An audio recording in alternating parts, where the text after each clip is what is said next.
Okay, I think we're ready to go.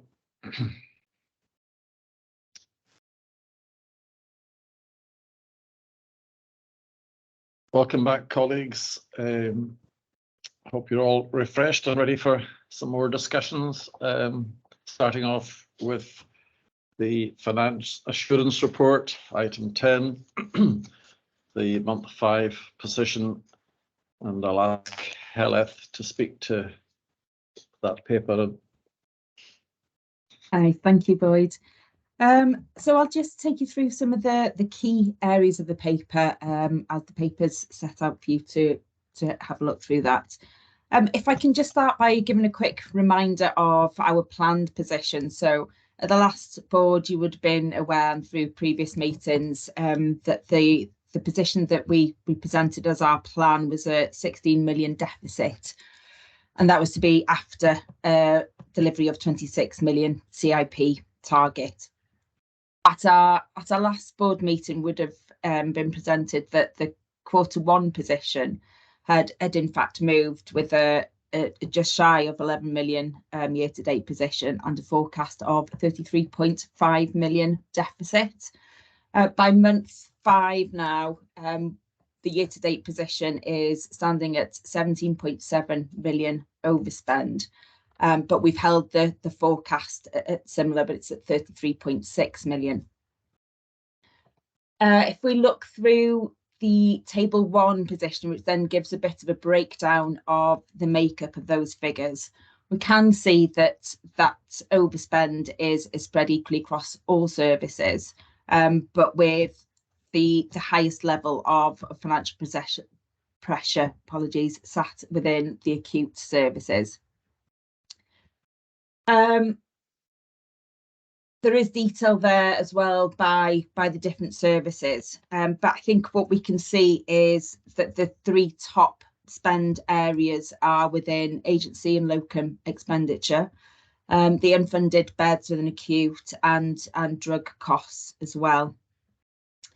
The paper then refers to some of the additional areas of interest around financial sustainability. This refers to the savings plan, which as part of the slippage in the forecast position, which has been reported to Scottish Government, the majority of that movement is the slippage in the savings plan. I'll come back to that in a moment around some of the actions that we're going to be taking. There's information there on COVID-related expenditure and how we're trying to manage within the resource that we're being allocated. And there's also additional points just to highlight from point 8.3 around a letter that's just been received from Scottish Government to the IGBs around COVID reserves, and Scottish Government's request to pull back that funding into the centre to be reallocated at a later date where the need sits. I think there will be more correspondence. That's quite fresh off the press. So there will be more correspondence, I think, being circulated around that between the IGBs and health boards. But it's just one to note at the moment. So the control over that reserve might be taken centrally. The paper also highlights some of the financial risks that sits within the position that we're reporting. They haven't changed significantly, I think, from planning status. So there's still the COVID cost is obviously going to be a pressure and a potential risk if those costs escalate. The cost improvement target, as I've mentioned, and then inflation and pay awards, which are ongoing issues. And we'll keep you cited on those as and when we have more information. There is the additional pressure that COVID reserve and the decision that the government are taking to pull back some reserves might have on our adult social care costs, as well as we are using, or we have ring-fenced some of our reserve, the non-COVID elements, to fund in the the care home purchase. So there is an additional risk there that probably isn't clearly cited.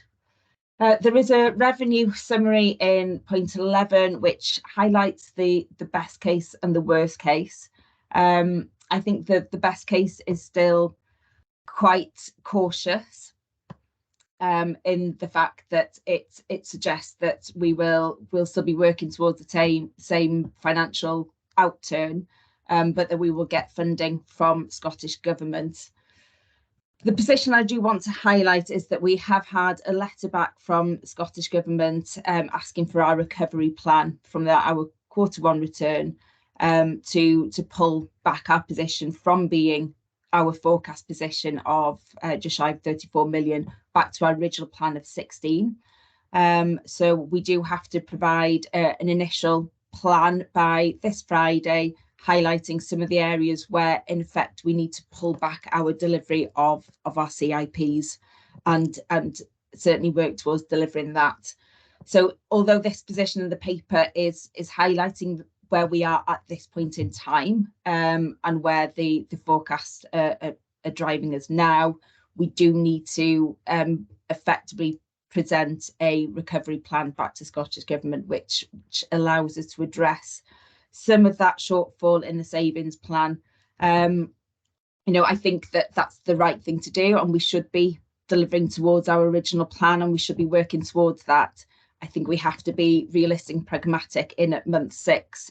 That's going to be extremely challenging. What we have done is put in place some groups, and we've had workshops looking at not a new plan, but reprioritising the plan that we had, and maybe focusing capacity towards some of the higher delivery areas where we could work as a collective across all of our services to deliver. And they will be things like agency and locum. So we're focusing not just on cost savings and where we reduce our kind of plan spend, but it's also around cost containment as well, and making sure that some of our other costs don't keep spiraling and that we can at least contain those. So that's our position currently. So the other point that Scottish Government have made quite clear as well is that any additional planned deficit that we have, so the 16 million that we had at the start, if we need brokerage to cover that to bring us into break even this year, that will be repayable. So that's also something to clearly bear in mind, as that will have recurrent impacts on us as well, on top of the gap that we have. So unfortunately, it's not a positive picture at the moment. Work is ongoing, and we will do everything we can to pull that position back. It's a responsibility we have. I think the conversations that we've had this morning around the ADP and the strategic plan have been really interesting and useful in helping us to guide us on those priorities. And the question that was posed this morning as well was around, what do we stop doing? This is our opportunity, I think, to start looking at some of the difficult decisions and using the ADP and the strategic plan to help guide us with those decisions as well. The capital position, just to finish off there, is the plan is fully allocated. There is just shy of 6 million spent to date, and the plan is on track to deliver. Any questions that anyone would like to ask?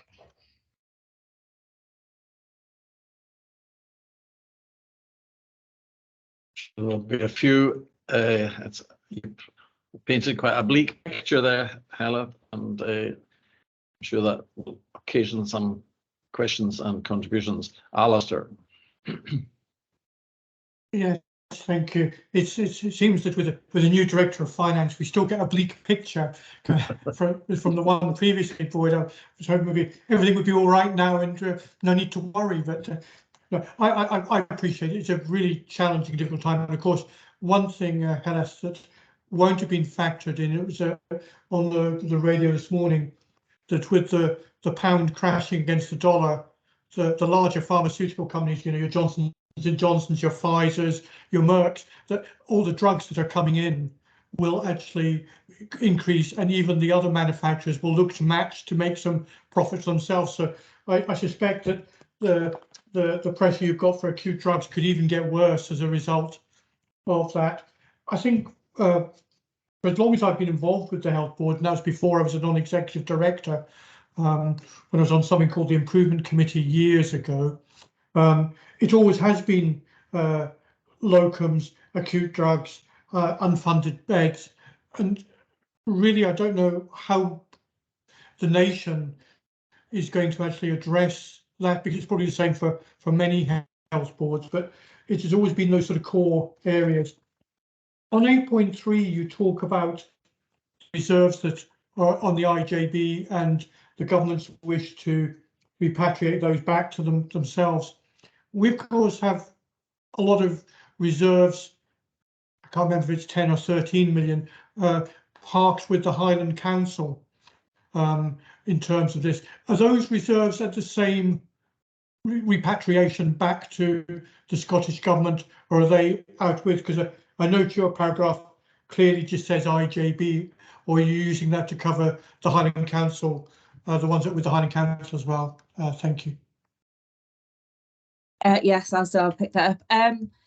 The letter does specifically say IGB, but we're on the full assumption that it's the same. So the money that was transferred into the Highland Council was on the same basis of the IGB money. It was just our vehicle, so it would be the same. We have 16 million lodged with the council, and 9 of that is specifically for COVID. So at the moment, it's that 9 that we think is being recalled.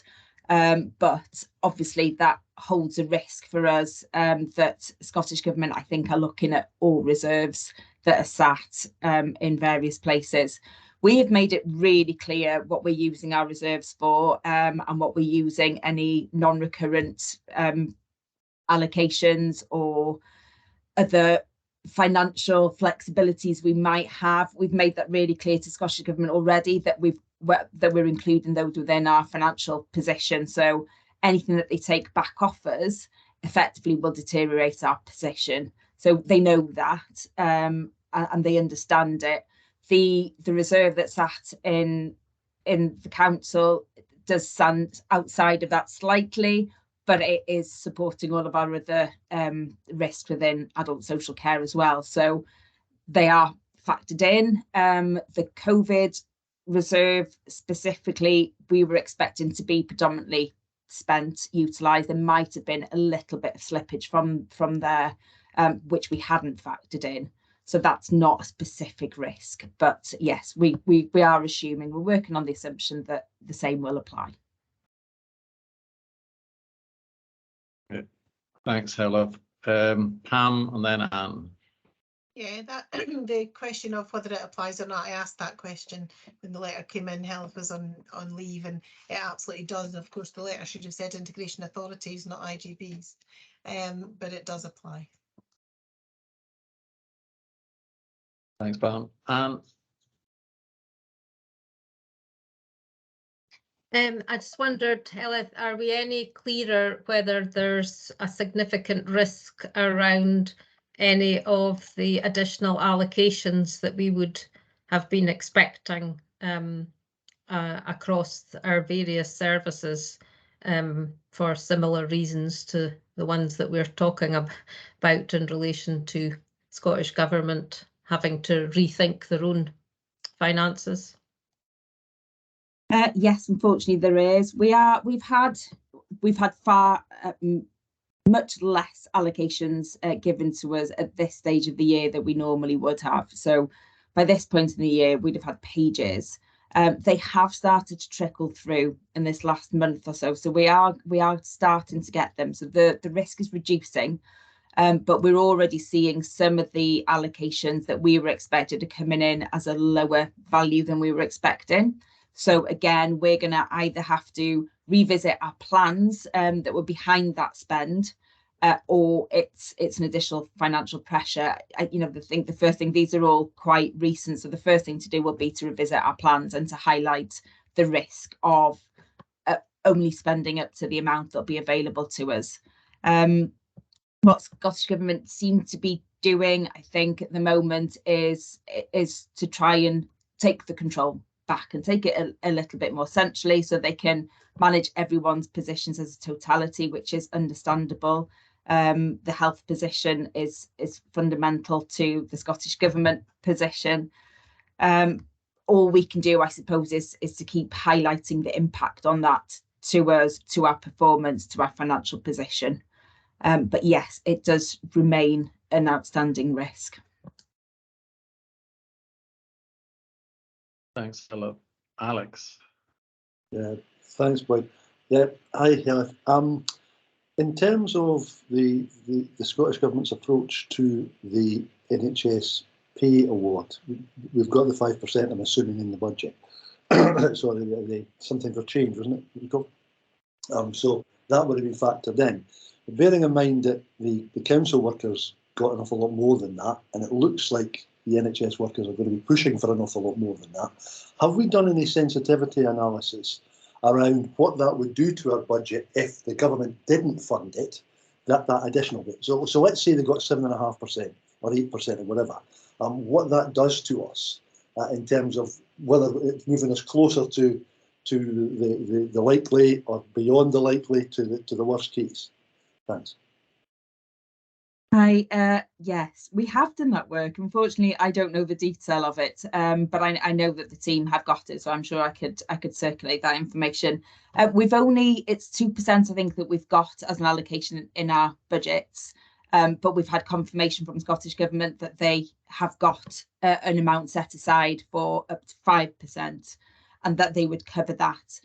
The risk, as you quite rightly set out, is that it will be above that, and well, Scottish Government don't have any many above that, so we need to make sure that we've got that information quickly to hand. But I know at original budget setting, that information around the differentials of percentage increase and the impact of that will have been done.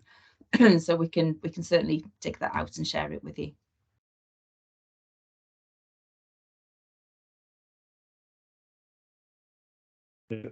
Any other questions? Helen, I just wanted clarity about 5.4. The overspend position continuing to be driven by costs which would previously have been charged to COVID and unachieved savings. So an allocation now being made against estates and capital that would previously have been COVID. Is there any chance of retrieving that under from the additional COVID money that was paid out? No, I don't think so, Chair. So I think this is intimating, so where we've had to buy additional IT to respond to the COVID, to the pandemic, and potentially opening additional estates, etc. And where we haven't reduced those services back, and we're clearly still working in a hybrid way, and we've put some additional service in place to support remote working. Those costs are not now classified as COVID specific costs, yet the costs are ongoing to us as a board. So we can't classify those as COVID related costs, and they won't be funded. Any allocation that we will get for COVID has been allocated out to us anyway. So even if it was classifiable as being different, there wouldn't be any more money coming towards it. The savings element obviously is the bit that we do still have some control over, and we do need to work to progress some more savings ideas and plans. But the COVID element is a pressure. Okay, thanks.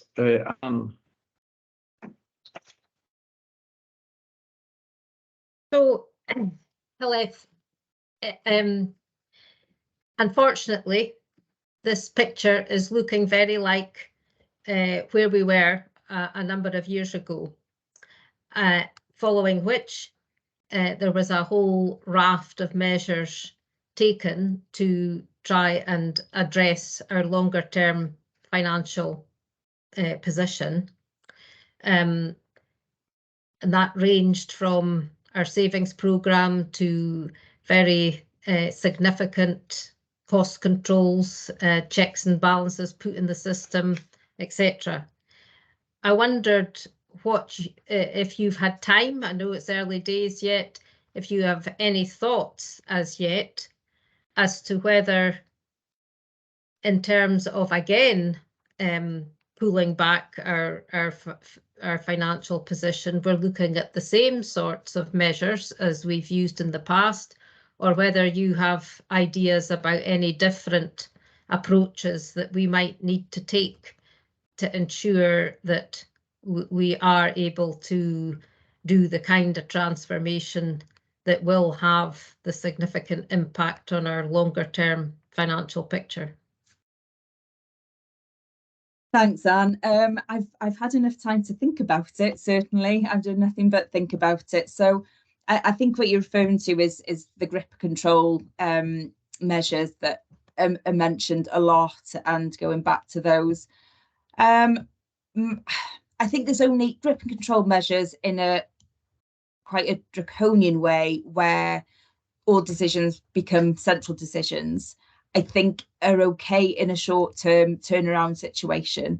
I think when you're trying to do that for years, all you're doing is losing any form of accountability and autonomy of managers, and they lose their skills and their ability to actually make difficult decisions with appropriate information.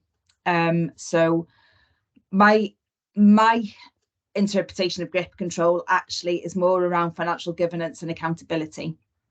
So I think what we need to do is absolutely have the right financial governance in place and hold people to account for that governance. So people know what their authority is, they know what the scope of their decision making is, they know what they're allowed to do, what they're not allowed to do, but they're accountable for that then as well. So they have their money and they're held to it. So if they do go outside of those governance processes, which are there to protect people, then there will need to be an action from that. I don't think holding it all centrally is helpful. Actually, it just delays time, makes systems more inefficient, and sometimes actually encourages people to look for alternative ways of doing what they want to do anyway. So yes, we need to have good governance in place, but it needs to be held at the place where the money is spent and where the knowledge is held. From the long-term savings perspective, Lorraine and I have talked about this in quite great lengths, really. The long-term financial sustainability is going to come from the way that we deliver services. You know, that's where the money is spent. Our money is spent predominantly, in my mind, by clinicians who make the decisions around the patient care and the patient pathways. That's where we commit to spend right at the start. Yes, we can make sure that we get, you know, best price for items and that kind of thing, but actually the decisions around the spend is made at the start with the patients in the room. So I think that the longer term sustainability is around that redesign and is around looking at how do we engage with our clinical colleagues to look at the most cost effective and efficient ways of providing healthcare to our patients, with their voice included in that as well. There's a lot of evidence in other organisations and other countries, etc., that actually we over care for people, and that's not their decision. So, and there's a lot of variation. So I think that the longer term solutions are going to have to come from the patient pathways.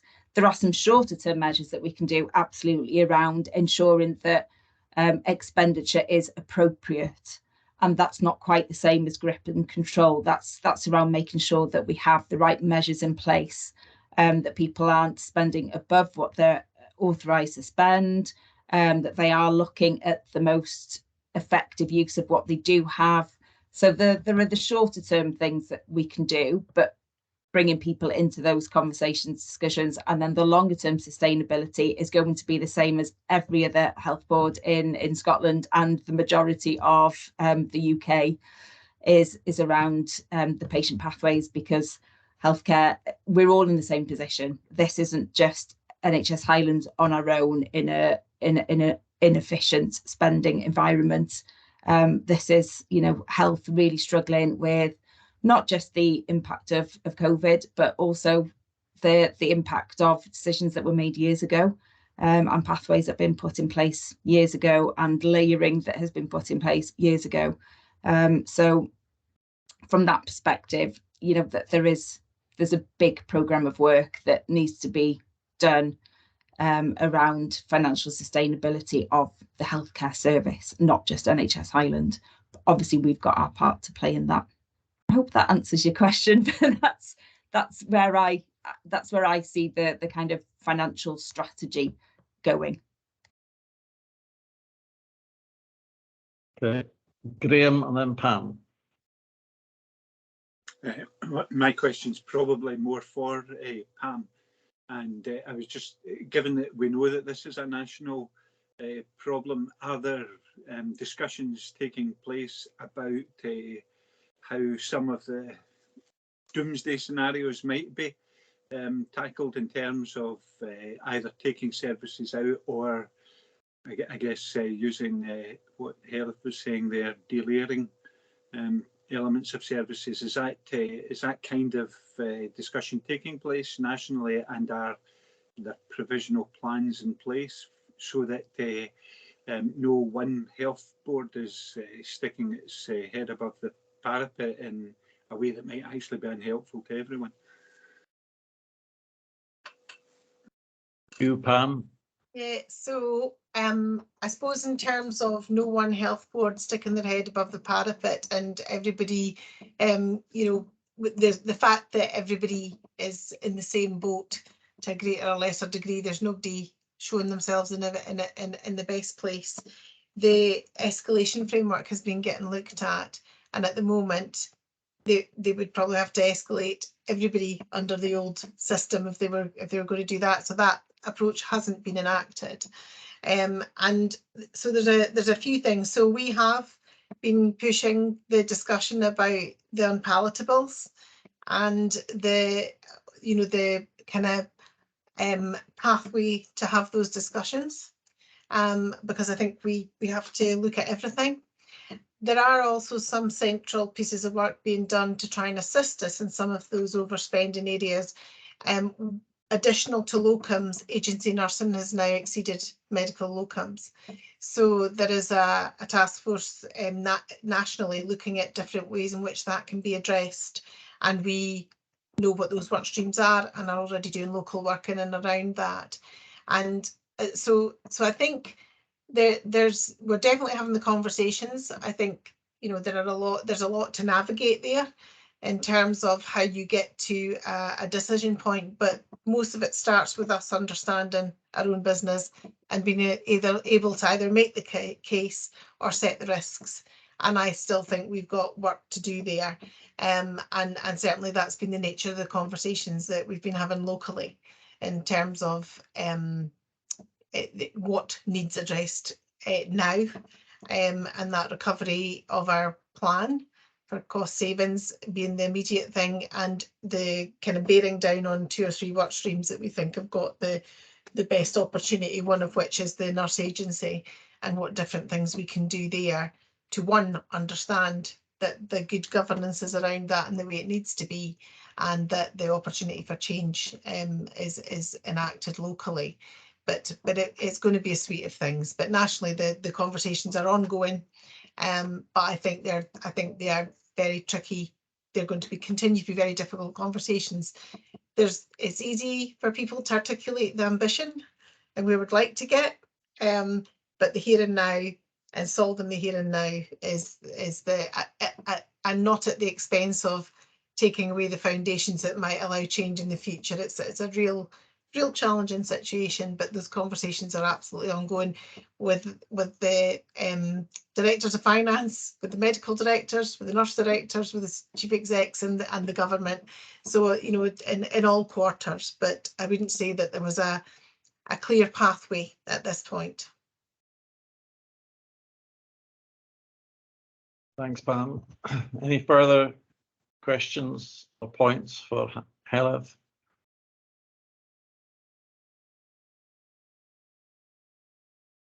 If not, we're being invited to take limited assurance from the report. Are we content to go forward on that basis? Thanks, Helen. We move on now to item 11, the culture programme update. And I think it's a presentation, PowerPoint presentation, Fiona. Yes, that's correct. Thank you, Chair. I'll just, hopefully the technology will work.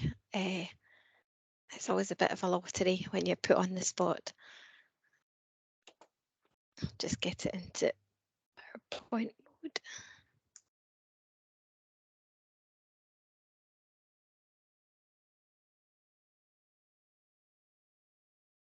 That's it.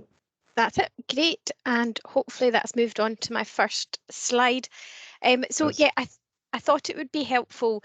We're obviously in the process of transitioning between the Culture Programme Board and the Culture Oversight Group that we had in place and reported to Board every 2 months. And moving into having this fully aligned with the strategy and the ADP as we just talked about. So I thought it would be quite helpful for the board to get a bit of a sense of how that's coming along and what you can expect to see and when on that. So the first slide, which is displays also a bit of my love of colour, is just really a bit of a summary that I pulled together in terms of our journey so far around culture, and a bit of a timeline that really started back in November 2018 when the board was escalated to level 4. And we've obviously worked through a huge amount of kind of work and initiatives and programmes taking us through the healing process and the outcomes from that. Things like launching our Guardian service, our culture survey, our audit of the culture programme, our leadership and management development programme. And really we're at a kind of new milestone in that culture journey now. It's certainly not the end of the culture journey, it's probably only the end of the beginning. But we are now moving to have our culture agenda incorporated into our strategy and into our ADP, and we'll be moving to have that overseen by a People and Culture Programme Board. So I just wanted to sort of give you a bit more information about what you can expect from November when we start reporting in that way. So our people objective under the Together We Care With You For You 5-year strategy that you approved today, all of this work that we've previously been doing around culture sits under our people objective, which is to be a great place to work. And that's meant that all of those long-term culture change outcomes that we previously had as part of the culture programme have been integrated into the people intentions of our strategy, and they will be delivered through the actions of our delivery plan and our workforce plan. And as I said, a People and Culture Programme Board will oversee all of the progress around that, chaired by myself as the Director of People and Culture, and that will report up into the Performance Oversight Board. Membership of that will be drawn from key operational and professional leadership roles, as well as from subject matter experts and workstream leads, as well as staff side and other key stakeholders. And what that will do is that it will replace the Workforce Board and the Culture Oversight Group that we've currently got in place, although many of the people who attend that will have a role to play going forward. And really the aim of this is supporting the ownership of our culture transformation as being part of our everyday business, while still giving us that level of oversight, support, direction and resources centrally to make sure that we are delivering against the key outcomes and intentions that we've set out. There are also extra things that aren't just in the strategy and the ADP when we talk about people and culture. So through the Staff Governance Committee and up into board, it's important that we set out how we are delivering in line with the staff governance standards. So that will have to be a key element of how we set the insights and the data set up, as well as our risks and issues. And those staff governance standards there's 5 areas where colleagues will be well informed, appropriately trained and developed, involved in decisions, treated fairly and consistently, and provided with a continuously improving and safe working environment. And actually that very neatly dovetails into a lot of the pieces of work that you'll have seen in the ADP and in the strategy. But it is important that we are quite explicit in reporting, particularly through Staff Governance Committee, on those lenses. And the NHS Scotland values are also woven through all that we do, both in how we deliver everything, but also key elements of what we deliver. And those are around care and compassion, dignity and respect, openness, honesty and responsibility, and quality and teamwork. And again, very much aligned to some of the outcomes and intentions we've set out. So the progress with our transformation will be overseen through the strategic IPQR report that we talked through earlier, as well as through assurance reports into the Staff Governance Committee and into the board. And sitting below that will be a more detailed level of reporting that will go to sort of operational leadership and management groups. So that People and Culture Board, the programme board will cover the delivery against the ADP, compliance with the staff governance standards, our values, but also there are a number of other local and national projects and pieces of work that come up. So it is quite a complex landscape compared to maybe some of the other work streams and programme boards, which are very much just focused on delivering the elements of the strategy. I think it's also important that a key lens for us is looking at the Argyll and Bute HSCP 3-year strategic plan and their associated ADP and workforce plan. Some of the activity will be very much shared, but we need to be really explicit to ensure that we can tell when we're delivering against that as well. And our corporate risks that sit in the people and culture space will also need to be reviewed, updated and mitigated through the plans that are being overseen by the programme board. And our core risks at the moment cover workforce, culture, statutory and mandatory training and engagement. And again, all of them are key areas that are being addressed under the programme. So just in terms of the strategy governance approach, before I go to the specific approach for People and Culture programme, this is the sort of picture that sort of basically shows all the way through from the base at the bottom, where our individual contributions to the strategy come through our kind of appraisal and personal development plans, into sort of specific delivery groups and services, and then up into the programme board, which is then goes through the performance oversight board. So all of the programmes are joined up there, and then our governance committees and up into the board. And we've got our exec directors and our professional advisory committees working alongside that as well. So how does that look from a people and culture perspective? So I've just tried to sort of set out here. So the People and Culture Programme Board will be that main programme oversight for everything in the people and culture space. And we don't have a standard single sort of set of, we've got 12 intentions, but actually we haven't and wouldn't want to have 12 individual work streams reporting up into that People and Culture Programme Board, because as I'll show you on the next slide, it's everything's quite interconnected. So we've been trying to work out the best way to set ourselves up, and that's going to be really through some of the intentions and elements will be delivered through formal projects. Some will be delivered through our existing teams who are delivering that work as part of their day-to-day job. We might set up short-term working groups to focus on things. And a big element of that is about utilising a whole range of different groups that are already set up to engage. So that's particularly important when we're doing pieces of work in projects or teams, or where we might have a smaller number of people kind of working on that, but then we can use the engagement groups that we've got set up to test things out and get feedback. And let's say the People and Culture Programme Board reports up into the Performance Oversight Board, but actually because of the content and the nature of what we will be overseeing and discussing, there are key links there into staff governance, into the area partnership forum, but also because of the subject areas into health and safety committee and clinical governance committees. So it will be the responsibility of the programme board to make sure that level of reporting and updating is put in place. And ultimately, obviously, the performance oversight boards will be responsible to the board and also to the IGB and Argyll and Bute for elements of their plan. So I've got yet more colour to try and help people kind of navigate, and the colours will make a bit more sense when you see the next slide. But really what we've got here is we've got the 12 intentions under grow well, listen well, nurture well and plan well. And what I've just set out there is these are the key areas of those intentions that we're going to be working on over the course of both this annual delivery plan cycle, but also through the 5 years of the strategy. And so we've got a whole range of topics that are, when they're listed like that, they look like they fit quite neatly under each of the wells that we've got here. And what we've also got, as I mentioned before, is there's a whole range of national and local work that also sits in this space, and that will change. We know these things can come onto the agenda very quickly, but some of the things that we're working on at the moment are around the implementation of the Health and Care Staffing Act, the rollout of the e-rostering system, development of new Once for Scotland employment policies.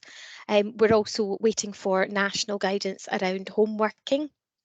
And then following the publication earlier this year of the National Health and Care Workforce Strategy, there is further sort of initiatives coming from there that we're likely to sort of have to be considering. And we've also got projects like international recruitment, which we're sort of driving locally, but also have a very strong kind of national agenda and reporting requirement. So you'll see there's quite a lot going on, and that's one of the reasons why it's quite important that we try and pull things together and make sense of all the different things we're doing and report in an aligned way. And this is really sort of just trying to show the complexity around the programme delivery, because rather than looking at it in the neat channels of the kind of the wells and the intentions, really what we're starting to see is that we've got a clustering of different pieces of work that have connections right across the piece, but we've sort of trying to identify the primary connections to group work together through the various groups and engagement channels we've got. So performance management and succession planning is a key thing that we're going to be looking at over the coming years, and that has very close ties with the management and leadership skills. So we've sort of clustered them together. We've got some of our more internally facing pieces of work, so improving our services and decision making from a people services perspective, how we work in partnership with colleagues and managers and staff side, and the implementation of Once for Scotland policies. Again, that's another sort of cluster of work that would tend to sit quite well together. We've then got our health and wellbeing strategy and plan, and also our actions around safety culture and systems, which includes our statutory and mandatory training. But that's an example of where actually some elements of the delivery for statutory and mandatory training are very much connected to performance management and leadership as well. And we've also said that home working in terms of health, wellbeing, safety and workplace systems fits quite well together. The next area that we've sort of clustered together is around civility and professionalism, and that's something that we're very keen to scope out further. And through conversations that we've been having in recent weeks, what we've identified is that there's a very clear connection there to the team conversations initiative, which we were due to start piloting just before the most recent wave of COVID in the spring, and we paused it to make sure that when we do roll it out, we have capacity for teams to participate and engage. So that will be coming back on the agenda, but actually that there are having the civility messages and the kind of opportunities for teams through that link up with team conversations was coming through quite clearly. And another major area that we haven't really kind of started on but are keen to progress now is around the whole inclusion and valuing difference agenda, and again that sits very neatly within that stream. We've got a lot of work. There might only be one little box there at the moment, but we've got a huge amount of work in the ADP and working regionally and nationally around career pathways and engagement with the future workforce. So that's very much a strand of its own. And then we've got the areas around data and workforce planning, which takes us into also the Health and Care Staffing Act, some of the tools that will support us on that with e-rostering, and also the kind of national health and social care workforce initiatives. And then finally, we've got a sort of area of work around attraction, recruitment and retention, which is already underway, but is really important. And our international recruitment efforts also sit there. One of the other things I just wanted to sort of reassure on is that obviously whilst we get this next phase of structure and governance and assurance in place, obviously work on many of our key priorities is ongoing, and given we're transitioning between dashboards at the moment, I thought just giving you a quick flavour of what activity has taken place in recent months would be helpful. So we're continuing to focus on speaking up and listening up, and next week, the 3rd to the 7th of October, is Speak Up Week, so we're doing a lot of promotion and activity around that. And just last week we also launched our colleague video, helping colleagues understand what they need to do to get up to date with their statutory mandatory training, how to access the systems and why that's important. We're just moving into piloting our Essentials in Management, first line management course, using the NTC, and that will be something that we then roll out more widely to all new line managers. And we're also moving into the next phase of the Leadership and Management Development Programme, having kind of completed the delivery of the first phase of that going forward, that's going to be offered in more of a modular format so people can pick up the tools that they need. Just last week we had our second listening and learning panel, so this was where we pulled together kind of randomly invited colleagues from across the organisation, and we found that has been a really helpful and engaging sort of place to connect with a whole range of sort of colleagues in different locations, different professions.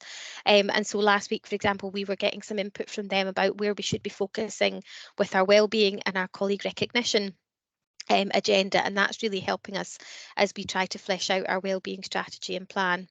And we're just about to go live in the next couple of weeks with our onboarding and exit surveys. So this is all about gathering data from colleagues who join us and colleagues who decide to leave us at various points to really get some consistent idea of experience so that we can tailor the work we do on recruitment and retention.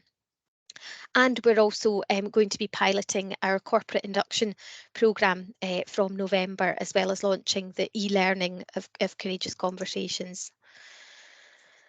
And Lorraine mentioned in her slot around the ADP and the strategy earlier that our integrated approach to planning, working with finance colleagues, performance colleagues, PMO colleagues, is really critical for us going forward so that we can support the priority areas of the wider ADP and strategy through robust data and insights. And we're also working with our North of Scotland boards to have a joined up approach to international recruitment, given our size and scale. And we also touched in Pam's update earlier, we talked about the Aim High, Aim Highland marketing campaign, which has been running across August and September. And in the coming weeks, we're really going to be analysing the impact of that campaign. And we know that it definitely has led to a huge increase in applications and interest. What it will take us a little bit longer to work through is understanding to what extent does that ultimately translate into people being recruited, and so that we can then look at how we use those sort of campaigns going forward. And we're also working on process improvement around recruitment.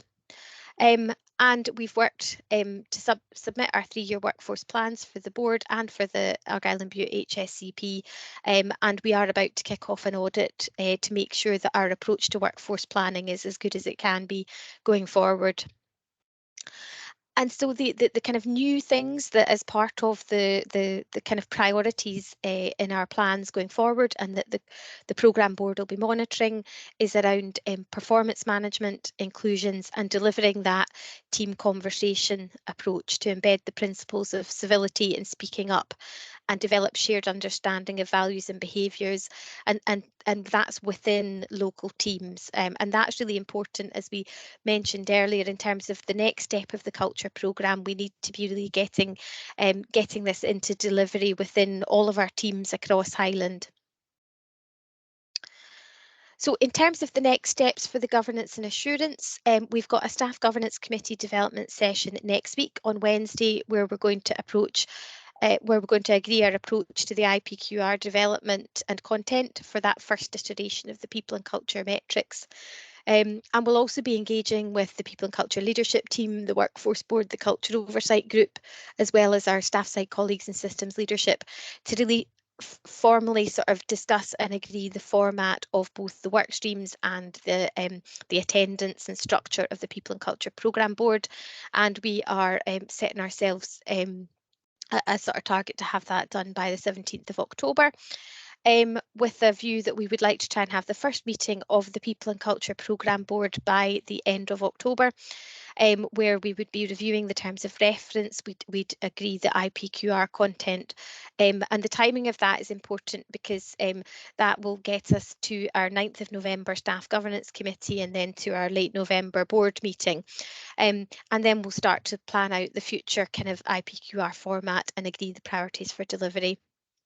And then we'll be looking to get that sort of detailed programme structure below the programme board, as well as the detailed delivery plan and dashboard reporting, so that next layer of detail down, in place for the People and Culture Programme Board by the end of November. So just to recap, in terms of going forward, the board will receive assurance on the delivery of the people and culture elements through the IPQR at each board meeting, as well as updates on the relevant corporate risks. And we'll also be developing reporting templates to outline progress against each area of the plan, with things like RAG status, deliverables and risks and issues in a simple and consistent format. Those reporting templates will primarily be used for performance oversight board and engaging with senior leadership teams, but will be able to be shared more widely as required. And I think one of the key things that we will need to sort of define kind of going forward is that previously the board has obviously received sort of more detailed assurance reports at each meeting of the board about our progress with the culture programme, and we more recently used a dashboard style reporting, which is a similar kind of format that we'd be looking for at those reporting templates I just mentioned. So I think as we move forward, understanding what the board would like to see, kind of in what format and on what basis, is maybe something that kind of colleagues may have views on, or may want to kind of have a development session about once we've got that first iteration of the IPQR and reporting templates available. So I will pause for breath there and hand back to the chair for any sort of questions or comments. Thanks, Fiona. You've given us a lot of information that, and I suspect that colleagues will want to take time to digest it.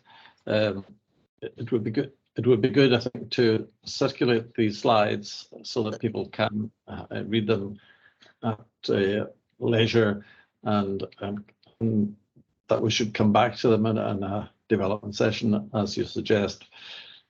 We're conscious of time as well just now, so unless people have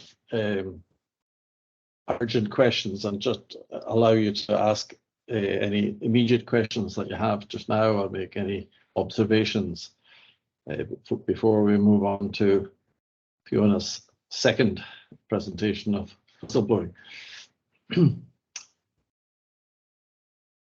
Are we happy to proceed in that way then? That Fiona, are you happy to do that? Yes. To circulate the slides, and then for people to feedback. There'll be opportunities, obviously, through staff governance and through the development session you have there, and you've offered the prospect of having a development session later on, specifically on this. So I think we should move forward in that way. Thank you, Fiona. And on now to whistleblowing standards report. There's the annual report and there's the Q1 report. Might be as well just to take the two together in the interests of time. Yeah, absolutely. And I say today, I think what I was planning to do was primarily just focus on the annual report, which is our first ever. And I'll just make a couple of very quick remarks about the Q1 report. We have taken quite a lot of time to engage on how we present this annual report and get lots of feedback and input. Because getting that level of detail right is important because this is it's our first annual report, and it's a bit different to the quarterly reports because the quarterly reports are quite heavy in detail and words, and we wanted to really try and get something visually a bit more engaging, that people can get a better sense of the standards and how we've implemented them. So hopefully colleagues will find the blend of information, case studies and graphics in the annual report help to get across where we are on our journey. And a bit more colour, as I love. We'll also be sharing this report with the Independent National Whistleblowing Office following the board meeting. The version that you see in your pack will also be used to create an abridged version. So we'll take together the infographic, the exec summary, the links to the past report, and the contact and process pages to sort of have a 5 or 6 page pack that particularly aimed at colleagues understanding the standards and knowing where to go for help. And timing of this is great because, as I just mentioned, we've got a great opportunity to promote both the report and our approach to speaking up with Speak Up Week next week. And so we're going to be doing a lot of activity across our board area, and that'll be both internal and external communications and engagement, and particularly focusing not just on speaking up, but on listening up and responding to concerns, because actually speaking up only works if somebody hears and does something about it. In terms of what the report tells us, I think one of the things I would like to kind of pay tribute to is the significant role that our non-executive whistleblowing champion, Bert Donald, has played across his time in post in promoting the standards and working with us to get the best approach we can.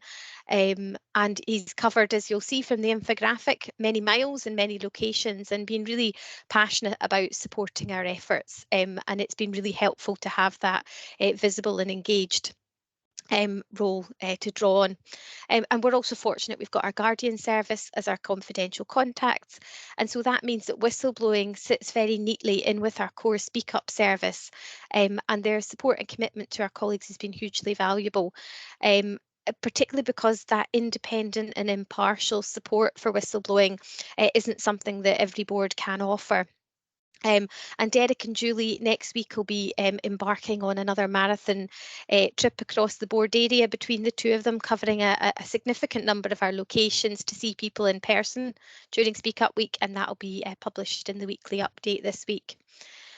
So there are lots of positive achievements to celebrate in terms of our implementation and our engagement with whistleblowing over the first year of the standards, and I think we have embraced it as a board, but we've also got a lot more to do. We've had 14 concerns raised last year, of which 5 were whistleblowing and 3 had closed by the end of the year. We'd carried out an audit on our approach, and you'll see through the strategy and ADP that whistleblowing and speaking up is an integral part of that, and so will be aligned to the People and Culture programme going forward. We've also got a case study that shows how actually whistleblowing has helped us to tackle a really wicked problem that we've been wrestling with for more than 10 years, and that's in the annual report. So we have still much more to do. We need to ensure that when concerns are raised that we respond quickly and we don't overcomplicate the process, because whistleblowing is fundamentally about understanding if something has gone wrong, and if it has, there will usually be another process to follow to progress it if it can't be immediately resolved. Whilst it's okay if things are complex or need a long-term service redesign to address the core issue, we know that some cases have still taken too long and we need to improve. And we also need to make sure we don't think of it as an HR or a people process. It is very different, and actually it's able to be much more agile and outcome focused. Across the organisation, we also need everyone to embrace and value change and different views, particularly managers and leaders, so that we see raising a concern as a positive action and an opportunity to improve experience for our colleagues, for our patients and our communities. Some of the issues we face are complex and long-standing, but when they impact on an individual, we need to listen and hear their concerns and either address it or explain what is being done or why we can't do more. So that was really the annual report, and just in terms of the Q1 report, there's been a further 2 concerns raised between April and June 2022. One has been taken forward as whistleblowing and is nearly concluded in terms of that detailed investigation, which was a specific patient care and quality issue. And the other one is not recorded as a whistleblowing case for NHS Highland because it was raised with National Education for Scotland because it involved doctors in training, but nonetheless we've responded and have an ongoing plan and actions in place around that one. So that was the quick summary of what you've got there in terms of whistleblowing, so happy to take any questions or comments around that. Thanks, Fiona. Can I just bring you some comments from Bert, who asked that I make these remarks in his absence. And he says, I have been engaged with Fiona Hogg as the report has been drafted, and having read its content, I am satisfied with what has been written. I will not go into the data which has been presented. Suffice to say that the number of concerns raised in year 1 has been low. It's difficult to know what numbers might have been expected, and the low numbers make it difficult to identify themes and trends. What is important, however, is that concerns raised are properly considered and investigated, and any lessons learned are taken on board and are appropriately implemented. Whistleblowing concerns can be complex and time-consuming in terms of investigation. This means that it's not always possible to meet the investigation timescales, and what is important in these circumstances is that those raising a concern are kept fully updated on progress. What's clear to me as the board's whistleblowing champion is that the organisation has embraced the standards. This is evident in the leadership and management of the organisation as well as in the board. There is, in my view, an inextricable link between whistleblowing and culture, and the organisation's proactive approach to connecting whistleblowing to the wider culture agenda has been a positive step. There is much to be done yet. We are on a journey in relation to both whistleblowing and culture. Fundamental to this is the need to do further work on awareness raising so that all staff and everyone to whom the standards apply know about the standards, how to raise a concern, and can do so in the knowledge that the standards provide confidentiality, support is provided, that no one who raises a concern should suffer personal detriment, and that there is recourse to the INWO. The use of the Guardian Service as confidential contacts is unique in Scotland, and this independent and impartial approach, I believe, provides reassurance to those who wish to raise a concern by having someone from outside the organisation that they can go to. Work will continue going forward, and I look forward to the quarterly board reports providing updates on this. So that's the commentary from Bert, who's well positioned to judge on this particular topic. Any further thoughts or contributions? Sarah? Thanks, Boyd. I'll keep it brief, and thanks to Fiona for that presentation. I really welcome the sort of change in style for the yearly report. You're right, the quarterly ones have a lot of words in them, which we obviously look at in detail at staff governance. It's nice to see it presented a different way. Just a couple of points I wanted to make. I actually wanted to say a very big thank you and to Bert and to commend his work. He's done loads of work getting out and about, and he's really done that very, very well, especially considering the circumstances. He's even gone out to some of the islands and the very hard to get to places, and actually he's coming here maybe next week or the week after. I think he's going to come over to Jura. So he's done really well, and I think you can tell that people have appreciated that, and I think that's made a real difference in embedding this in the organisation. And just to pick up on the stats really quickly, I know the numbers are low, so we can't do an awful lot in terms of sort of trend analysis and things like that. But I wonder if we have things broken down into sort of themes, system pressures, management issues. And then there's one heading which is patient safety and quality. Now, I wonder as time goes on, Obviously, you never want to get more whistleblowing cases, but assuming that they will trickle in, as is the nature of the beast, I wonder if that heading could be broken down a bit, because I think from a thematic analysis point of view, patient safety and quality could cover anything, everything. And I think it might be helpful as we move forward with this and we get some more data to play with, that we think about how we might want to break that down a little bit further. But that was it. Just really welcome the report, and thank you to everybody for all the work that's gone into it. Before I get Fiona to respond, I'll bring Alex in. Thanks, Boyd. Yeah, thanks, Fiona. It's a good report, but when I read it, I struggled to see who the audience was, or who the target audience was. Was it our workforce? Was it the Scottish Government? Was it senior management team? Or was it basically every stakeholder that we have? And when you sat there, whether you wrote it yourself or whether Bert or whoever wrote it, what was the target audience? Because if I could understand that, it would help to understand the way it was put together. I mean, the standard, for example, is it written because it is a requirement of the standard, and therefore it should be focusing on the standard and how we approach the standard, or was it written because we wanted to give a summary of the information that was in Q1 to Q4 report? I don't know. Thanks. Fiona? Yeah, not happy to address both of them. And I think, Sarah, you make a really good point around, because what we did initially was the categories that we use are the same ones that we have for the Guardian service, because it allows us to sort of track that.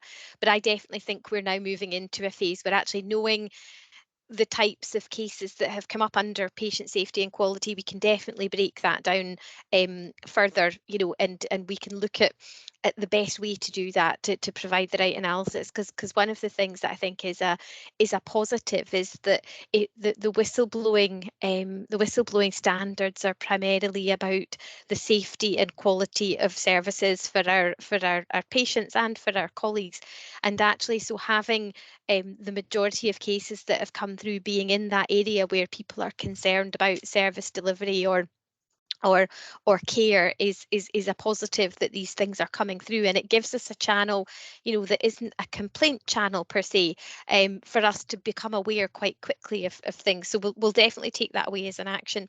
Yeah, Alex, in terms of the audience, and I think the whole report itself is effectively a requirement of the Independent National Whistleblowing Office, and so they require the quarterly reports, but they also ask us to do an annual report in a different format. So after this, we will be sending that to them. I think what I was keen to be able to do with this report is then, in terms of how we communicate the information within it, we can actually take chunks of that. So I say there's probably 5 key pages that we'd want to share with colleagues, that tell them a bit about why do I need to know about the standards, what happened last year, and if I've got an issue, how do I raise it?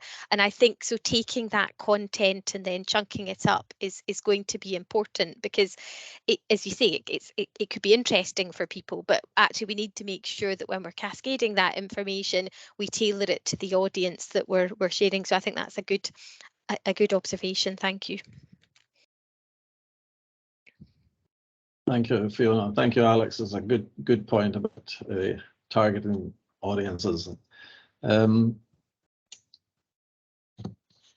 think, Fiona, you're vying with Lorraine for the use of colour and design schemes, but it's a very effective presentation, and thank you. Given that it's the first one and that you don't have a lot of guidance as to the form of it and content, I think it's very effective.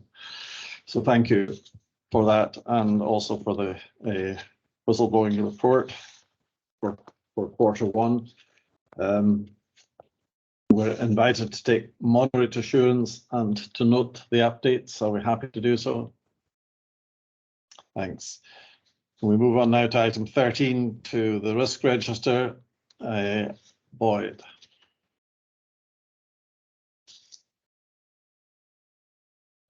Thanks, Boyd. And I'm just going to introduce the paper and I think Lorraine is going to speak to it.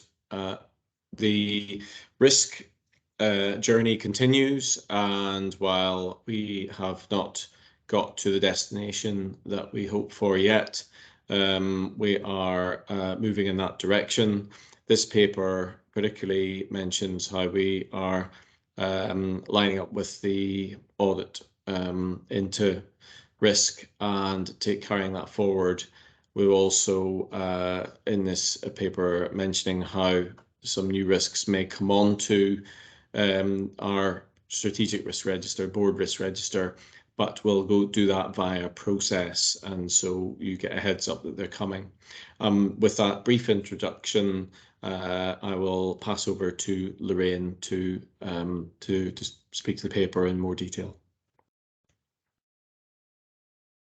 Thanks, Boyd and Chair. Yes, as Boyd has said, that we are reviewing the risk register in line with the strategy at the moment. So this is, I guess, an interim position for the board till we do that process. But it's also important that we support Argyll and Bute with their risk register and look at that alignment. So the process we're doing at the moment is looking at the current risk registers that we've got across the board. So Pam Crimmins here today on behalf of Louise. She leads in terms of North Highland, Fiona in terms of Argyll and Bute, although it's James Gow that leads on that for her, but also Rob Cargill in acute, so that we can start to look at that bottom-up approach and how we align the risk registers to the strategy, but also consider the corporate risks that we've got across our system, as Hillis articulated today, with finance, with quality and other areas that are our mainstay on the corporate risk register. We've agreed that Exec Directors Group will review it before it goes to board and take an active role in that place, and also how do we align that to the governance committee so they get sight of it in a proper process. So we're mapping that out at the moment for the chairs of the governance committee, so that you've got assurance that we're taking that forward in line with all the internal audit recommendations, and I'll be taking a lead on that. We've got the emerging risks that we've highlighted, and they will be taken through the appropriate governance. And as Medical Director Boyd has said, we've started that process to do that. There are also a number of updates on the risk register from long-standing areas, and as Fiona's highlighted, we will be reviewing those to align more closely with the ADP and strategy in future. Happy to answer any questions, Chair, on it, but it is an emerging process at the moment. Thank you, both Boyd and Lorraine. Are there questions for them? Alistair? Yes, thank you, Boyd, and thank you, Boyd and Lorraine, for the report. And I note there's a report coming to the next audit committee. Obviously, the unsuccessful recruitment exercise for a corporate risk manager is disappointing, beyond our control. Could it be possible that the report that goes to audit committee addresses that and a bit more around the process to further embedding the risk into the organisation? I think as a core, I think is a phrase you used, which I quite like, because obviously quite a lot have been set in store for the corporate risk manager, not to solve everything, but to be, if you like, that link between different places and the committee. And it would just be useful to get some narrative around that for the audit committee as to how you envisage it moving forward. Thank you. I'll take that initially. Thanks, Alistair. Yeah, so because of the length of time for submission, I think the paper I've submitted that you referred to was just at the tail end of the recruiting process, and so the most I could do with that timing was to simply imply that we will be coming up with a plan B.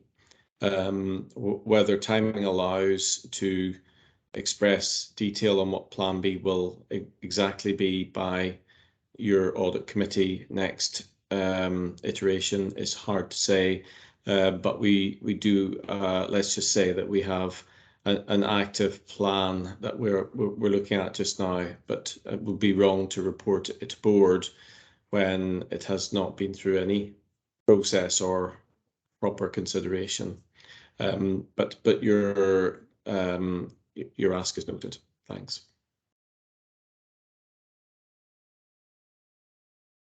Any further points on the risk register, Alex?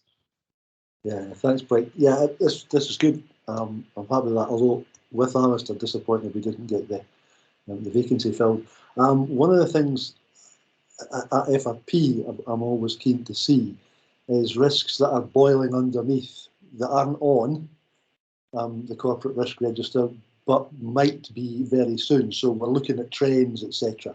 Is that part of the future planning that you're talking about, so we can get a handle on what's coming or what could be coming? For example, the fact that we're not going to get the savings and that could have an impact on ADP is a typical thing that we would like to have known as soon as we possibly could. Thanks. Lorraine, are you going to respond? Yeah, I think that's a really good point, Alex. And yesterday we had a training session on risk with all the programme managers to get that penetration through the organisation, so that we were feeding that risk register, but also the kind of how do they balance across the organisation as well, so that we know from an operational level that Pam, who's here today, or Rob has got, but how do we align that up so that we understand that bottom-up approach too and give early warning? So that's definitely in train, and I'll present that to the Internal Audit Committee to give that assurance on process, but also in the November board meeting, that alignment to the strategy so that you can have that visible look through FRPC that you chair, but also with Sarah and Gaynor in terms of the other governance committees.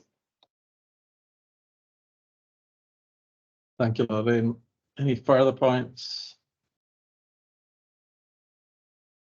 If not, thanks to Boyd and Lorraine for presenting the update on the corporate risk register. We're being invited to take substantial assurance and note the update. Are we happy to do so? Thanks. Okay. Move on then to item 14, which is the meeting schedule for the board and committees next year, and ask Ruth to speak to that paper. Thank you, Boyd. I don't really have very much to add to the paper that's already there. Just to let you know that these dates have been agreed by your governance committees. We've changed the sequencing of the FRP committee to match the financial reporting timeframes a little bit more closely. So they're there for you for your approval. They've gone through your governance committees. I think one of the major changes was the rescheduling of finance FRP meetings, and now taking place on a Friday morning. Are there any questions? If not, are we happy to agree the schedule of meetings and to take substantial assurance? Thank you. Then item 15, appointment of chair of Endowment Trustees. Philip has kindly agreed to take this role on a short term basis, at least, given that we'll be moving to an entirely different way of operating the Endowment Trustees. Will have an independent chair, I would think, at some point next year. But in the interim, I approached Philip and he's happy to, well, he's prepared to take on the role of chair with your agreement. Are you content for Philip to do that? Philip, are you still content? Yes, more than happy with that. Thanks. Thank you. And we move on now to item 16, the Gaelic language plan, the high-level aims and the first draft of the plan. Is Nicola with us? Yes, Michelle. On time, Nicola. Would you like to introduce the plan? Yes, I'd be happy to. Good afternoon, everybody. So I'd like to present the first draft of your third iteration of your Gaelic plan. So this is for the next 5 years. As you'll see from the cover page, it is looking for your approval this afternoon to go to public consultation, and that will include staff as well, and feedback from Bors na Gaelic. So at the moment we're keeping within the planned timetable. It's due for approval by March. We hope to have it complete by the end of the year, but if not, that gives us a window for adjustment as well. So we'll go to consultation. We'll run some meetings in Gaelic and English, hopefully get some feedback. You'll see from the current plan that it doesn't yet include the results from the staff survey, which is due to go out any day. So we'll add that into the final draft, as well as a report on the consultation, which is to come. In addition to that, I am booked in for the EDG development session on the 17th, I think, just to go over, especially with those who are named as responsible officers, just to make sure everybody's clear about their remits. So I'm hopeful that the plan contains a good mix of aims. You'll see the high-level aims are listed from page 10 onwards. Those are the aims which are specific to NHS Highland, and then the corporate service aims, which are more generic, are listed from page 13. So hopefully the plans are achievable.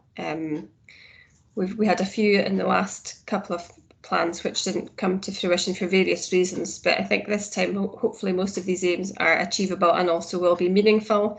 It's been great to be developing some of the previous aims, especially having some staff now signed up for Gaelic classes. That's been a really positive development, and the tourist training module being available now for all staff as well, and hopefully for board members too as part of your induction. So yes, plenty happening. It's been good to just raise awareness in the weekly roundup as well through regular videos and updates, and a new Teams channel too. As part of the plan approval, we will also be reforming the Gaelic implementation group, the GIG, and that's a key group in order to ensure monitoring and implementation going forward. So happy to take any questions. The plan will be translated into Gaelic as well as part of the process. But any questions, hopefully I can answer you today, and if not, I can be in touch direct after the meeting. Tap alive. Thank you, Nicola. Fiona. Yeah, just a couple of quick points. I mean, the first one is to thank Nicola for all her work on this. I think it's fair to say that before Nicola came in as our advisor from a Gaelic perspective, we were struggling a little bit in terms of getting the right support and direction around this, and all of the activities that you've seen set out there. Both that we've delivered so far and got planned have really been driven along. So it's great to see. I think the other thing I just wanted to sort of touch on was the fact that for us going forward, this does form part of our inclusions intention as part of the Together We Care strategy under the Nurture Well plan, and I think that is really important that all of these pieces of work that we do have got that clear connection into our strategy and oversight and governance. So but yeah, that's me. Thank you. Thank you, Fiona. Any questions, points? I would reinforce the point that you've just made, Fiona, about having a dedicated officer to take forward the points in the plan. It's absolutely essential, and we had a frustration, certainly in my first year and a half in post, where although we had a committee, the committee wasn't able to really progress matters, and it's absolutely essential that we have somebody in post. There's a rather nice typo, Nicola, in 2.3 of assessment, where you suggest that the Gaelic remit sits as a function of the ECG. I think EDG is more appropriate than ECG in that regard. And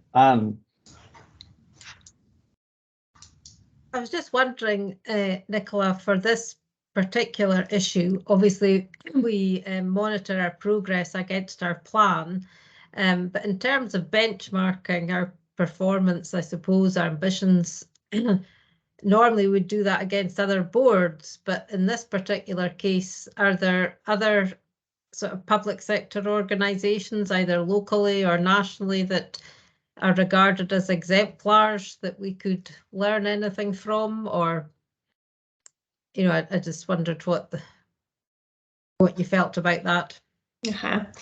Well, NHS Western Isles, they have a Gaelic plan as well. So we've been working with their plan officer over the last year, just making sure that we're not reinventing the wheel, and making sure that there are opportunities for collaboration. And there are fairly simple things. For example, they had already started working on a database of Gaelic translations for, you know, signs, things like that. So we've worked with them, but also we've worked quite closely with the Scottish Fire and Rescue Service. They were key in helping us to get the rollout of the Gaelic awareness module. Again, it had been created for them, and so we felt there was no point in reinventing the wheel. I have been in touch with Bors na Gaelic about setting up a small group for the likes of myself, working with other public organisations, because I think there's lots to be gained from working together. We've all got the same questions, and it might be useful for us to set up some kind of benchmarking system.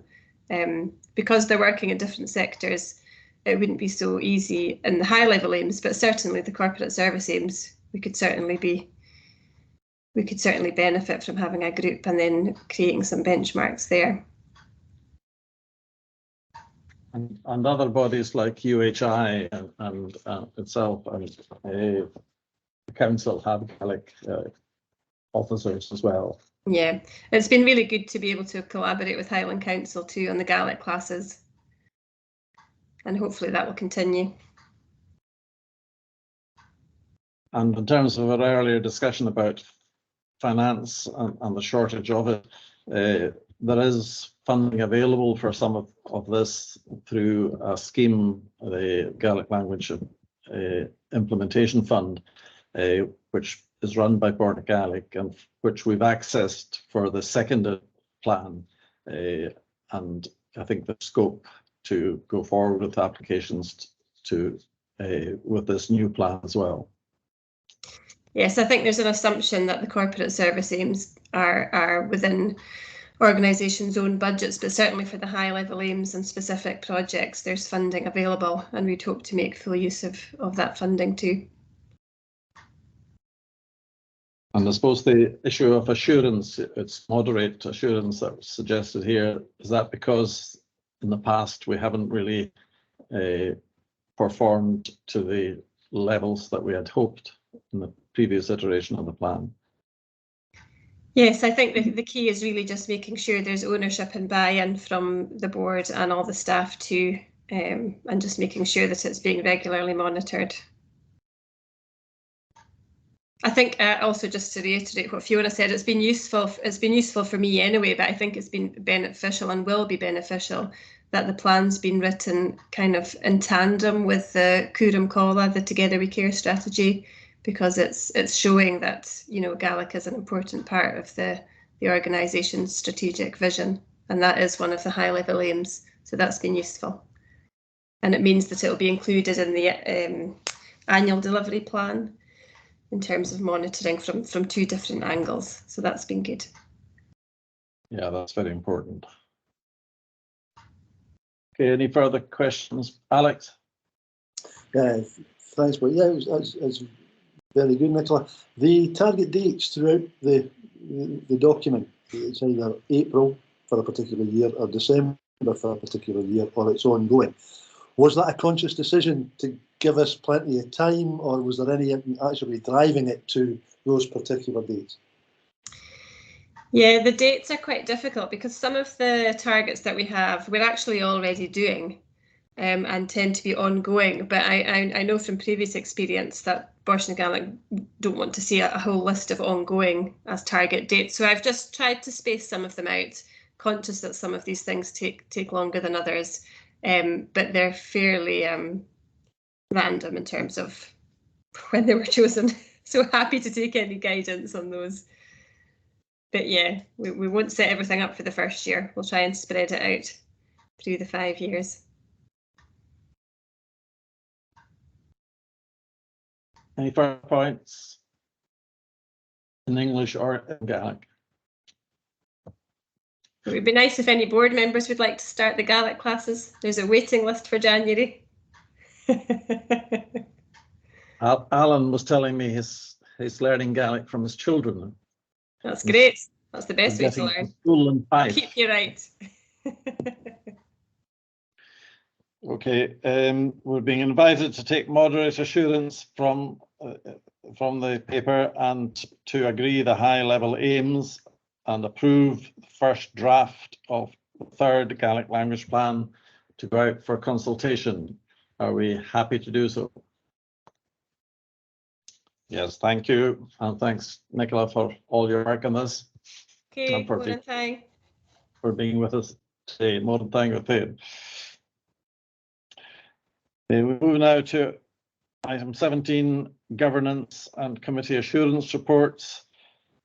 Back to you, Alex, to kick off with FRP. Yeah, thanks, Boyd. Yeah, we had a good meeting. Obviously, this was the first time we saw some of the numbers coming through that have given us the financial challenge that Helif mentioned earlier on in the meeting.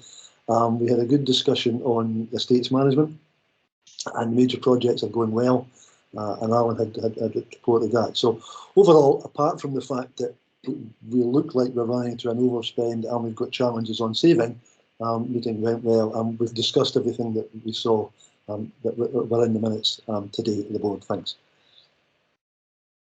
Thank you, Alex. The Anne, Highland Health and Social Care Committee. I don't think there's anything I want to particularly add to the minute, Boyd. I guess one of our most significant discussions was about the vaccination strategy, and Pam talked about that earlier in the meeting, so I don't have anything else to highlight. Thank you, Anne. Gaynor, clinical governance. Thank you. There are a few things that Clinical Governance Committee wanted to highlight to the board.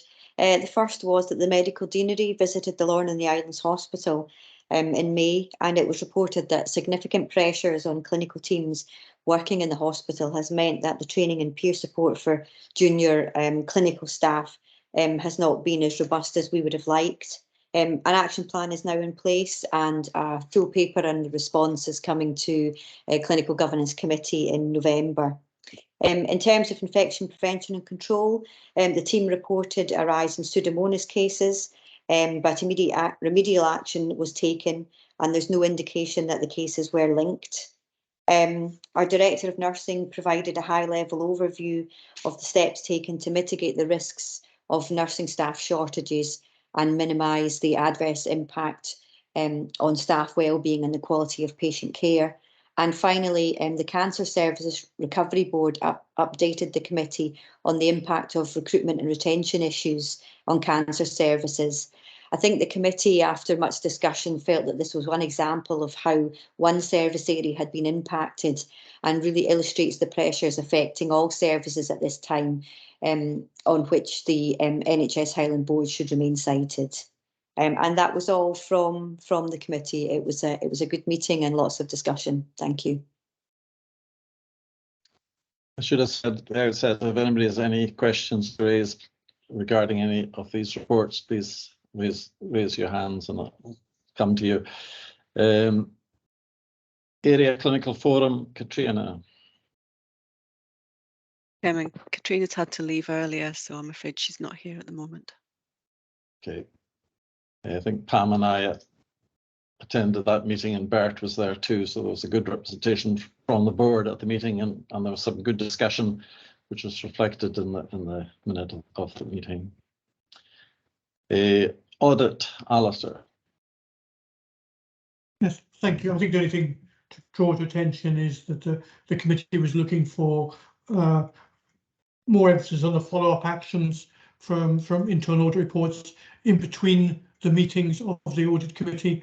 It seemed that there was a little bit of rush to get things done at the time of the audit committee, but just a concerted push in between the cycle of meetings that attention and focus is put on the outstanding actions. Thank you, Boyd. Thank you, Alistair. Staff governance, Sarah. Thank you, Boyd. So there's 2 sets of minutes in the pack in front of you. Unfortunately, we had some last minute absences, so we weren't caught it on the 20th of July, but we used the time to get some general updates and deferred any decisions to the next meeting, which you've also got in your pack. So that was at the beginning of this month on the 7th. And we also had some lengthy discussion around Lorna and the Isles, and we had Helen Freeman with us, and we had a really good update and had a look at that. Obviously looked at a lot of the stuff that we've talked about today as a board, and we also had a really great spotlight session from Ian Ross in eHealth, which was very, very helpful in understanding how they are applying the staff governance standards to their department and what the challenges are. So that was really good to put it into context. We recognised that we needed some more time to really look at our risk register, just give it an update, realign it with the risk registers that feed into us. So we decided to take that into its own development session. So we're going to be having that soon, where we can sort of pull it all apart and put it back together again, and then we'll bring it back to the next committee after that. And that's it. Sarah, Anne, you wanted to ask a question. Sorry, having a cursor problem there. Well, it was just that a couple, Gaynor and Sarah have, doggy problems, referred to the plenary report.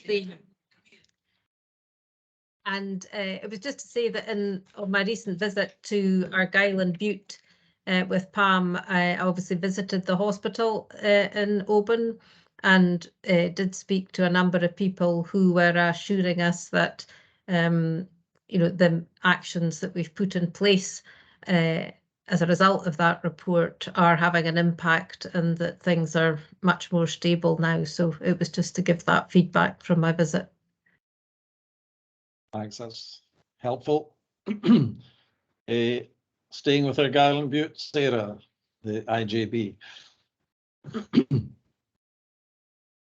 Yeah, so we actually just had another IJB, but the one that you've got in front of you is from the 24th of August.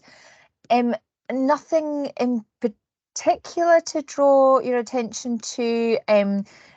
Probably the one that was of interest, though, is we got an update on the primary care modernisation plan. It'd been a while since we'd looked at that as a group, so we had some really interesting discussion around that, and particularly the challenges for remote rural and how we're dealing with that. Nothing else in particular I need to bring to your attention.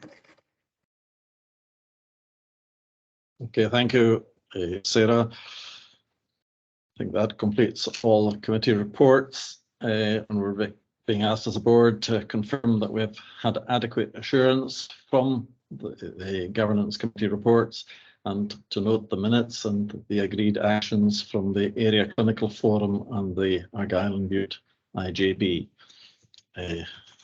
Content to do so, I take it. AOCB, any other competent business? Sorry, Gaynor. Thank you. Just to update the board that the Pharmacy Practices Committee met in August to determine an application for the inclusion in the pharmaceutical list for the provision of pharmaceutical services at the Moor Health Pharmacy in Speen Bridge. The committee unanimously agreed that it was necessary to grant this application. So we, as far as I know, that has gone through, and we haven't had any appeal against the committee's decision as yet. Thank you.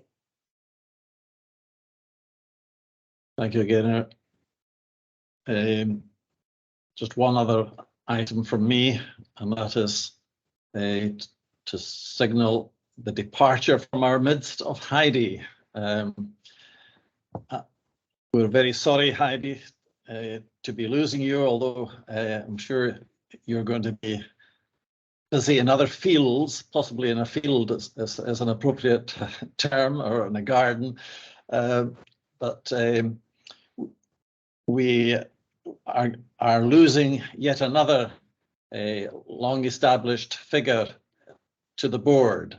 We lost Dave Garden just a few months ago, and now we're losing somebody who has a lot of experience of board and has contributed very much to the work of the board.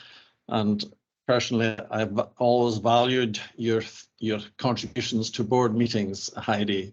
Yeah, always thoughtful, always constructive and helpful, and that's been appreciated. You've been a mainstay of the organisation and of the board over quite a number of years. I believe you've been 32 years in your career, and that 17 of these have been spent at Highland, and it must be quite a wrench now for you to be leaving, or leaving us next month anyway. And during that time, even during the time I've been here a short time, you've taken on additional responsibilities, or additional responsibilities have been foisted upon you. In terms of care home oversight, I distinctly recall at the time when home farm and other issues were bubbling up in Highland. I've always found you very helpful and very supportive, Heidi, and I want to thank you for that. And I feel that you've always had the good of the people of the Highlands, the good of the population of the Highlands at the forefront of your actions and of your intentions and of your thoughts. So on behalf of the people of the Highlands, as well as on behalf of the board, I would just like to thank you, Heidi, for all you have done to further the interests of health and social care in our midst. Thank you so much, Boyd. I'm not sure whether I'm allowed to respond or not, but anyway. Yeah, sure, please do.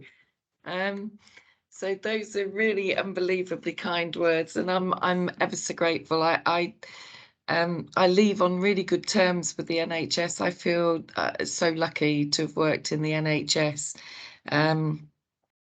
I've thoroughly enjoyed working with this board too. If I ever reach out for help or support or advice, I always get it from this board, and I am really grateful for that, because I think we work very well and very effectively together, and I always have a degree of trepidation whenever Alex has got his hand up, because I know he's going to ask me something I'm going to really have to think hard about, so which is really good. I've loved being a nurse. I couldn't recommend it more to anybody. It's been absolutely wonderful, but I have to say being a nurse director is not for the faint-hearted. So I think that's where the support here comes from, and I thank you all really, and it's been a real pleasure, and I've got lots of things to do when I stop working, and hopefully she'll have a happy and long retirement, we'll see. So thank you very much, though. Very kind words, Boyd. I appreciate that. Thank you, Heidi. And the only time I've had an issue with Heidi is the other way around, actually. Heidi's had an issue with me when I stole her PA from her. Other than that, we've got on very well, I think, Heidi. Absolutely. Thank you. So thank you all. We meet again on the 29th of November without Heidi. Heidi will be doing other things at that time, and we wish you good health and happiness, Heidi, in your future activities.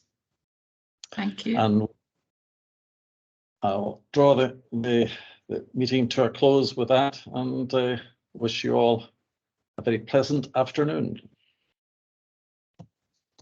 Thank you. Thanks, folks. Bye. Thanks. Bye. Bye-bye. Bye-bye.